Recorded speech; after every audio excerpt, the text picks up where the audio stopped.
People often ask, if you only have one car, what would you drive? So this is me gonna figure it out. I'm gonna compare diesel, gas powered or petrol, and hybrid car. I'm not gonna use a full electric in this one just because, for me personally, infrastructure is just not set up for it. Here's the list of the cars that we are gonna be using.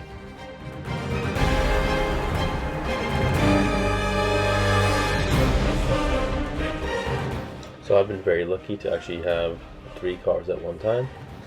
All the cars I'm using are not mine. The C200D is not mine.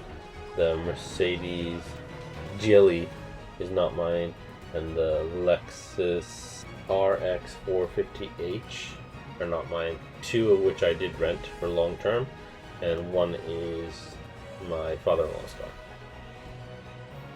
So for this test city, all cars were taken in the same direction, same road, and on the motorway or freeway they were taken in the same road, same direction as well. The C250D didn't do that good in the city, but on the motorway, 53.3 mpg, and that is UK spec. City driving is 21.3, and the total average over the last 895 miles is 31.7. And one of my favorite cars, my C63 2017, which I did buy new. So this on that same route does 39.2 mpg, which is absolutely amazing because this is a big engine monster of a car. In a city, which is also impressive, is 30.7, and an overall average in the last 900 miles was 36.2.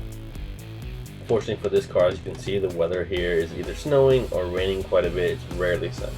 That is why we bought a 2015 Macan S. If you guys want to check out any reviews just on a single one of these cars, check out our playlist and you'll find them there.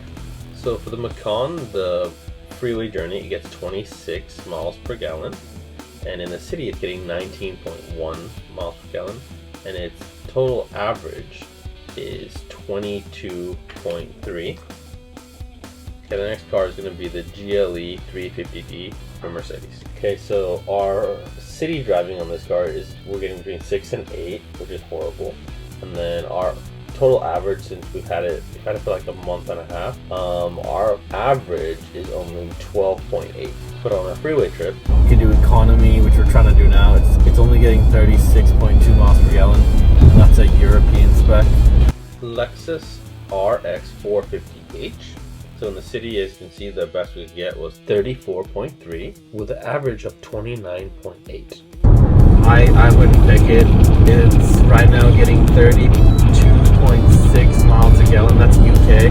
This is actually getting worse gas mileage on the freeway as my C63 sedan, which is a 2017, same year as this.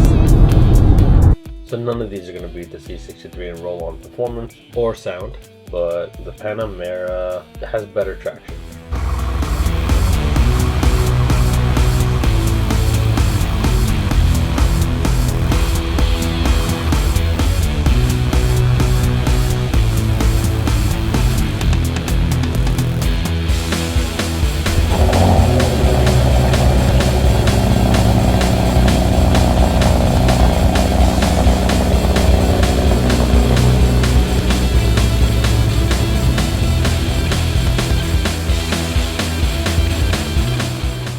Now if I could only have one car, this is what I'd pick. The 2017 Panamera 2.9 liter V6 twin turbocharged. This is the 971 4E hybrid. So this has got plenty of overtaking power, as you can see on the motorways. It can fit our dog, the baby, all our stuff. I think it's the perfect car, honestly, if you only have one.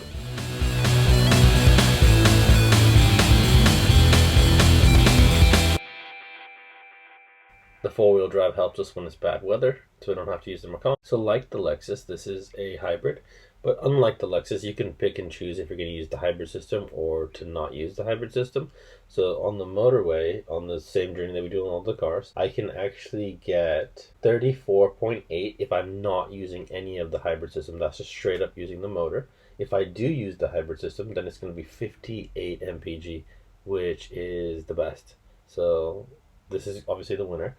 If we're just driving in the city, this is getting, it says 99 mpg, but it's because it's not having to use any fuel whatsoever. So for mostly our day-to-day driving, I'm just using electricity. and none of the cars could do that, unfortunately. Like the Lexus, it had to use both. So that's another reason this is the winner, and it's got almost the same performance as the C63. 0 to 60, the C63 was slightly faster, but because it doesn't always hook up, the Panamera will actually beat it off a line. So the average in the Panamera is 99 mpg, but like I said, that's just because it's not using any fuel. It's costing me $1.60 to fully charge the battery. Hopefully this video helps you guys if you are looking for a one car that does everything, and please like and subscribe.